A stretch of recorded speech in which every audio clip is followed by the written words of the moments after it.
قرآن نے کہا سننا من قتل نفسا بغیر نفس او فساد فی الارض فکأنما قتل الناس جميعا ومن احیاها فکأنما احیا الناس جميعا.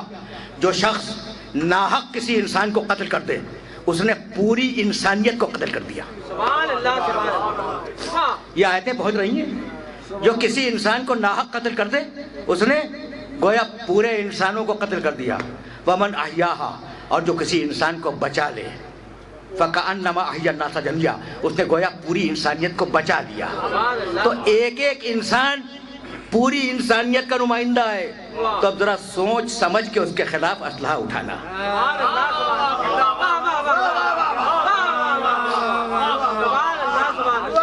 میرے ساتھ یہاں تک آ گئے؟ اچھا تو اب آرام آرام سے سنتے چلو، بہت آرام سے. اور میں نے عرض کیا نا کہ ذرا میں رخ بدل کے بات کر رہا ہوں. دیکھو انسان کا احترام، اور اگر یہ احترام پہنچ گیا تو میں آگے بڑھ جاؤں گا یہیں سے. کتنا احترام ہے کہ ایک کو تم نے قتل کیا پوری انسانیت کو قتل کر دیا، ایک کو بچا لیا پوری انسانیت کو تم نے بچا لیا. یہ ہے نا احترام؟ نہیں، میں عجیب و غریب جملہ کہنے والا ہوں. بچہ ماں کے شکم میں آیا، ٹھیک، اس کا احترام کرو. اگر احترام واجب نہ ہوتا تو حمل ساقط کروانا حرام نہ ہوتا. سبحان اللہ سبحان اللہ. واہ واہ واہ واہ. سبحان اللہ سبحان اللہ. واہ واہ واہ. یہ بات پہنچ گئی. دیکھو پیٹ میں آیا ہے، پیٹ میں آیا ہے، ابھی دنیا میں نہیں آیا. انسان پیٹ میں آیا، اس کا احترام، ٹھیک ہے نا. یہی سبب ہے کہ ہماری فقہ اسلامی کی کتابوں میں اگر 6 ہفتے کا حمل ہے اور گروا دیا گیا نعوذ باللہ تو اس کی دیت اتنی ہے. اگر 4 ہفتے کا ہے تو دیت اتنی ہے. اگر 2 مہینے کا ہے تو دیت، یعنی پوری ڈیٹیلز موجود ہیں کتابوں کے اندر کہ حمل کو ساقط کروانے پر کفارہ کتنا لاگو ہوگا. ٹھیک ہے نا. اچھا تو یہ وہ ہے جو آ رہا ہے. یہاں تک ہم آ گئے. اس کا احترام کرو. جو آ رہا ہے دنیا میں، جو انسان آ رہا ہے اس کا احترام کرو. اچھا اب وہ آیا، اس نے زندگی گزاری اور اب وہ چلا گیا. اب تو مردہ ہے، اب تو کچھ بھی نہیں، مر گیا، وہ ختم کر دو. اب تو احترام ختم کرو، اس لیے کہ تم ہو افادیت پسند معاشرے کے. یہ جملہ میں نے کیا کہا؟ بہت عجیب و غریب گفتگو کر رہا ہوں، لیکن مجھے اپنی گفتگو پر اعتبار نہیں ہے، لیکن تمہاری سماعت پہ اعتبار ہے. یہ میں نے کہا کیا کہ تم ہو افادیت پسند معاشرے کے. بھائی سننا یہ جملہ سننا. بال پوائنٹ ہوتے ہیں نا، جب تک اس میں روشنائی ہے استعمال کرو، جب ختم ہو جائے اٹھا کے پھینک دو. رکھتے نہیں ہیں اسے، اٹھا کے پھینک دیتے ہیں. لائٹر جب تک اس میں ایندھن ہے، گیس ہے، اسے استعمال کرو، جب لائٹر ختم ہو گیا اٹھا کے پھینک دو. بھائی ایسا ہوتا ہے یا نہیں ہوتا؟ جب چیز بے مصرف ہو جائے، جب چیز بے مصرف ہو جائے تو اسے رکھا نہیں جاتا، اسے اٹھا کے پھینک دیا جاتا ہے. یہاں تک میرے ساتھ آ گئے؟ وہ لوگ جو نبی کو لائٹر جیسا سمجھتے ہیں وہ آج بھی نبی کا احترام نہیں کرتے.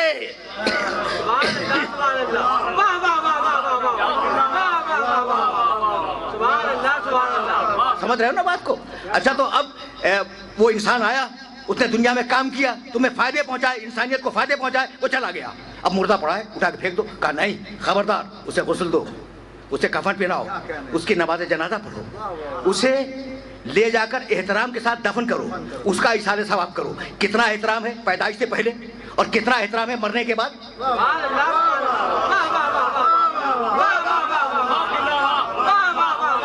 عجیب مرحلہ فکر ہے. کتنا احترام ہے پیدائش سے پہلے اور کتنا احترام ہے مرنے کے بعد. اور دوسری طرف خون انسان کی اتنی ارزانی کہ جسے چاہا فنا کی گھاٹ اتار دیا، جسے چاہا موت سے ہمکنار کر دیا. تو یہ 2 نظریات کا ٹکراؤ ہے. بھئی یہی لگنا تھا، تمہید اس جملے پہ ختم ہو رہی ہے. یہ نظریات کا ٹکراؤ ہے. اس نے کہا، اس نے کہ یہ آدم ہے، اسے سجدہ کر. یاد ہے بھئی؟ سب کو یاد ہے نا؟ دیکھو بزرگ تو جانتے ہیں، نوجوان دوستوں کے لیے ایک اور بچوں کے لیے ایک مرتبہ یہ جملہ اور دہرا رہا ہوں. ایک طرف اتنا احترام، ٹھیک کہ پیدائش سے پہلے بھی احترام، انسان کے مرنے کے بعد بھی احترام، اور ایک طرف اتنی بے احترامی کہ جسے چاہے مار دو. یہی تو ہے نا، یہ نظریے کا ٹکراؤ ہے. ایسا کیوں ہے؟ یہ کیوں اگر سمجھ میں آ گیا تو تمہیں آج تشفی ہو جائے گی کہ یہ کیوں ہو رہا ہے. اگر یہ بات سمجھ میں آ گئی. پروردگار نے کہا آدم کو سجدہ کر، اس نے کہا نہیں کروں گا، یہ مٹی ہے، یہ مٹی ہے. اس نے کہا نہیں، اس میں میری روح ہے. تو اب دو نظریے ہو گئے، ایک یہ کہ مٹی ہے، دوسرا یہ کہ روح ہے. اب جو مٹی سمجھے گا وہ قتل کرے گا، جو روح سمجھے گا وہ احترام کرے گا یا نہیں؟ تو اب انسان کا احترام اور اس انسان کو دعوت کہ ادعو الی سبیل ربک بالحکمت والموعظۃ الحسنۃ وجادلھم باللتی ہی احسن ان ربک هو اعلم بمن ضل عن سبیلہ. تمہارا رب خوب جانتا ہے کہ کون اس کے راستے سے ہٹ گیا. وَهُوَ أَعْلَمُ بِالْمُهْتَدِينَ، اور وہ جانتا ہے، خوب جانتا ہے کہ کون اس کی بارگاہ میں سربت سجدہ ہے. بھئی یہاں تک آ گئے ہو نا تو ذرا آرام سے سنتے جانا. خوب جانتا ہے. تو اب دین کیا ہے، دعوت کیا ہے کہ رب کی طرف اپنے سر کو جھکا دو.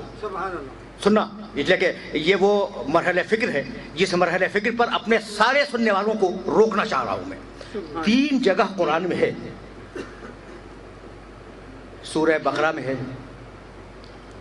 سورہ لقمان میں ہے، سورہ نساء میں ہے.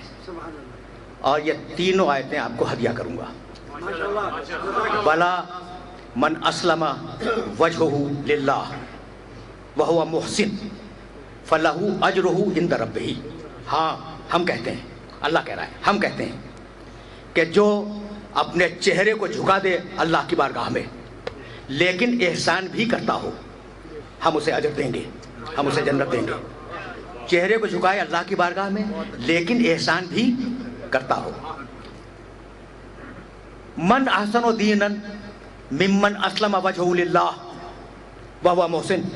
اس سے بہتر کس کا دین ہوگا جو اپنے چہرے کو اللہ کی بارگاہ میں جھکائے اور احسان بھی کرتا ہو. 2 آیتیں ہو گئی. وَمَن يُسْلِمْ سورہ لقمان وَمَن يُسْلِمْ وَجْهَهُ إِلَى اللَّهِ وَهُوَ مُحْسِنٌ فَقَدْ اسْتَمْسَكَ بِالْعُرْوَةِ الْوُثْقَىٰ.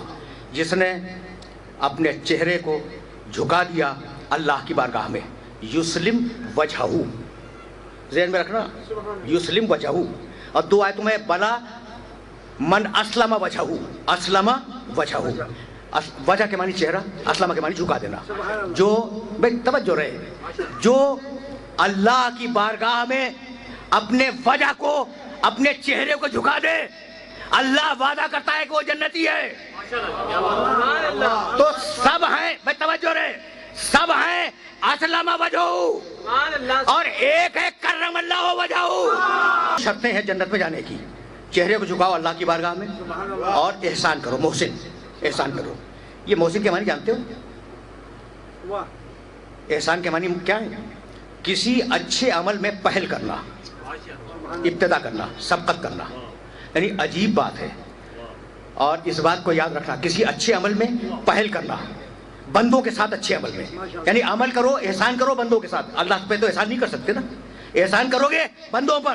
تو چہرہ جھکاؤ اللہ کے لیے، احسان کرو بندوں پر. نہ خالق سے کٹو نہ مخلوق سے کٹو. یہ ہے اسلام، یہ ہے اسلام کہ خالق سے بھی رشتہ رکھو، مخلوق سے بھی رشتہ رکھو. بھائی دیکھنا، تم اللہ کی بارگاہ میں نماز پڑھ رہے ہو، نماز پڑھ لو.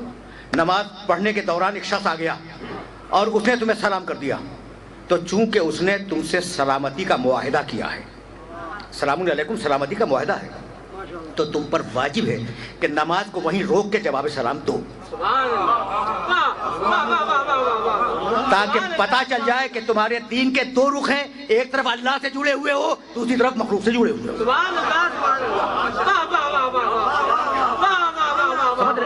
دیکھو کتنے نازک مراحل فکر ہیں جن مراحل فکر سے اپنے سننے والوں کو میں گزار رہا ہوں. اچھا بھائی، تو احسان کے معنی پہل کرنا.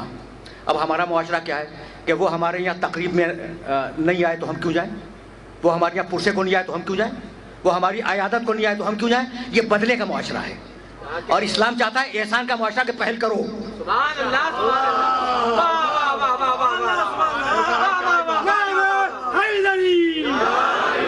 احسان احسان پہل کرنا، توجہ رکھنا، احسان کے معنی پہل کرنا۔ اسلام چاہتا ہے کہ تم پہل کرو، آیت کے آنے کے بعد اگر حکم پہ عمل کرو تو اطاعت ہے، اور آیت کے نازل ہونے سے پہلے اگر عمل کرو تو احسان ہے۔ بھائی بہت توجہ رہے، بہت توجہ رہے۔ حکم آنے کے بعد، پھر سننا، حکم آنے کے بعد اگر اطاعت کرو، آیت میں حکم آ گیا، اگر اطاعت کرو تو یہ کیا ہے؟ یہ اطاعت ہے۔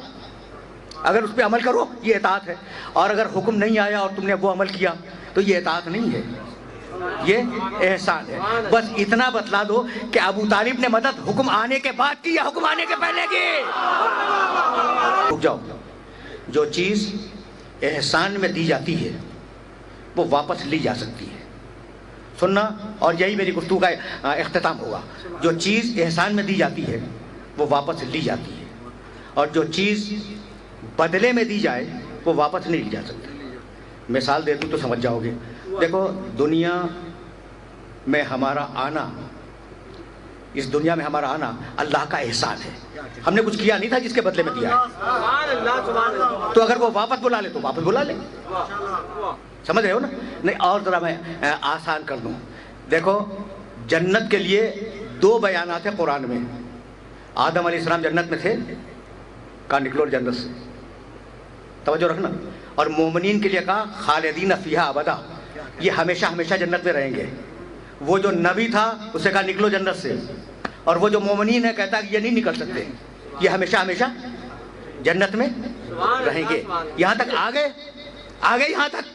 پھر سننا، اس لیے کہ بہت نازک مرحلہ فکر ہے۔ آدم سے کہا جنت سے نکلو، مومن خالدین فیہا ابدا، مومن کو اللہ نہیں نکال سکتا جنت سے، وہ ہمیشہ ہمیشہ وہاں رہے گا۔ اللہ خود کہتا ہے کہ ہمیشہ ہمیشہ۔ فرق کیا ہوا؟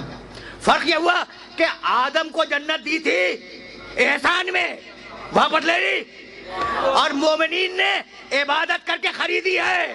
آدم، ان کو جنت ملی تھی احسان میں، بدلہ کوئی نہیں تھا، کسی بدلے میں نہیں دی تھی، تو انہیں نکال دیا۔ اور جب آدم نبوت کا کام کرنے کے بعد قیامت کے دن جنت میں جائیں گے پھر نہیں نکالے گا۔ کیوں؟ اس لیے کہ بدلے میں ملے گی، اب جو ملے گی وہ بدلے میں ملے گی۔ مومنین جب نمازیں پڑھ کے، روزے رکھ کے اور دین پر قائم رہ کے بدلے کے طور پر جنت میں جائیں گے تو اب اللہ انہیں نہیں نکالے گا۔ کیوں؟ اس لیے کہ وہ خرید کے آئے ہیں۔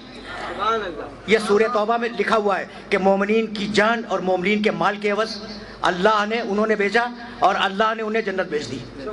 تو مومنین نے جنت خریدی ہے، جب خریدی ہے تو ان کی ملکیت ہو گئی، اب انہیں کوئی نکال نہیں سکتا۔ یہاں تک آ گئے؟ اگر آ گئے تو صرف ایک جملہ تم سے پوچھنا چاہ رہا ہوں کہ بھئی احسان اگر ہو تو واپس ہو سکتا ہے، چیز اگر خریدی ہوئی ہو تو وہ ملکیت بن جاتی ہے۔ اللہ نے مرضی احسان میں دی یا علی نے خریدی؟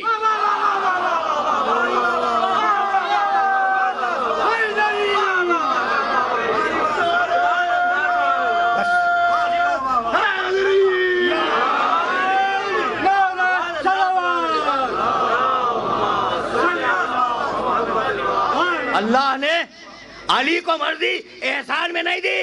وَمِنَ النَّاسِ مَن يَشْرِي نَفْسَهُ ابْتِغَاءَ مَرْضَاتِ اللَّهِ، ایک ایسا ہے جس نے نفس بیچا، مرضی خریدی۔ اب قیامت تک مرضی علی کے پاس رہے گی، تو اب اگر اللہ کو راضی کرنا ہے تو پہلے اسے تو راضی کرو۔ وَمِنَ النَّاسِ مَن يَشْرِي نَفْسَهُ ابْتِغَاءَ مَرْضَاتِ اللَّهِ، بندوں میں ایک بندہ ایسا ہے جس نے بیچ دیا اپنے نفس کو اور خرید لی اللہ کی مرضی۔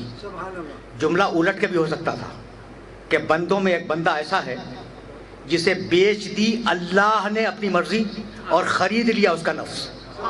یہ نہیں ہے، بندے نے نفس بیچا، مرضی خریدی، سو رہا تھا مگر بیچ رہا تھا۔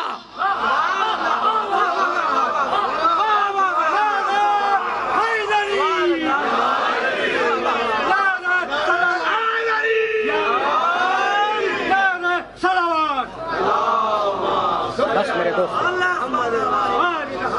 سو رہا تھا مگر بیچ رہا تھا۔ بھائی عجیب مرحلہ فکر ہے۔ تو اب ہجرت کی رات نفس ادھر گیا، مرضی ادھر آئی. بھائی بہت توجہ رہے.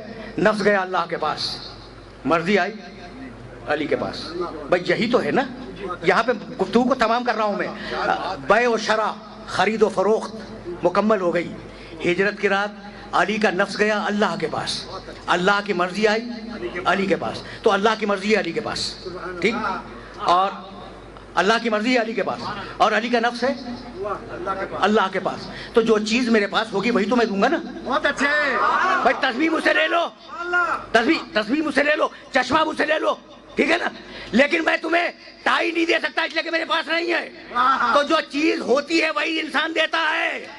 بھائی مرضی گئی اس کے پاس، نفس گیا اس کے پاس. اس سے تم بیعت مانگ رہے ہو اور اس سے مرضی مانگ رہے ہو. اچھا تو اب اس مرضی کا سلسلہ جانتے ہو کیا ہے؟ عجیب و غریب ہے. اب میں گفتگو کو تمام کر رہا ہوں. دیکھو سورہ والضحیٰ میں کہا وَلَسَوْفَ يُعْطِيكَ رَبُّكَ فَتَرْضَىٰ. یہ ہے مرضی رسول کہ حبیب تجھے اتنا دیں گے کہ تو راضی ہو جائے گا. یعنی نعمتیں ٹکی ہوئی ہیں رسول کی مرضی پر. کیا کہنے. سبحان اللہ، سبحان اللہ. واہ واہ واہ واہ واہ. ٹھیک ہے نا. نعمتیں ٹکی ہوئی ہیں رسول کی مرضی پر. یہ ہے رضائے رسول. رکے رہنا لیکن کچھ کہنا چاہ رہا ہوں میں. اور یہ رسول علی ومن الناس من یشری نفسہ ابتغاء مرضات اللہ. بندوں میں ایک بندہ ایسا ہے جس نے نفس بیچا مرضی خریدی. یہ مقام علی. پیغمبر نے مقام سیدہ کے لیے کہا ان اللہ یرضی لرضاہا. یہ وہ بیٹی ہے کہ اللہ اس کی مرضی پر راضی ہے. تو سوچ سمجھ کر اسے ناراض کرنا. اللہ اس کی مرضی پہ راضی ہے. دیکھ رہے ہو یہ قول رسول، قول خدا، آل محمد کی مرضی دیکھ رہے ہو نا. اور اب یا ایتھا النفس المطمئنہ ارجعی الی ربک راضیۃ مرضیہ. حسین واپس آ جا، اپنے رب کی بارگاہ میں واپس آ جا. ایسے واپس آ کہ تو اپنے رب سے راضی ہو، تیرا رب تجھ سے راضی ہو.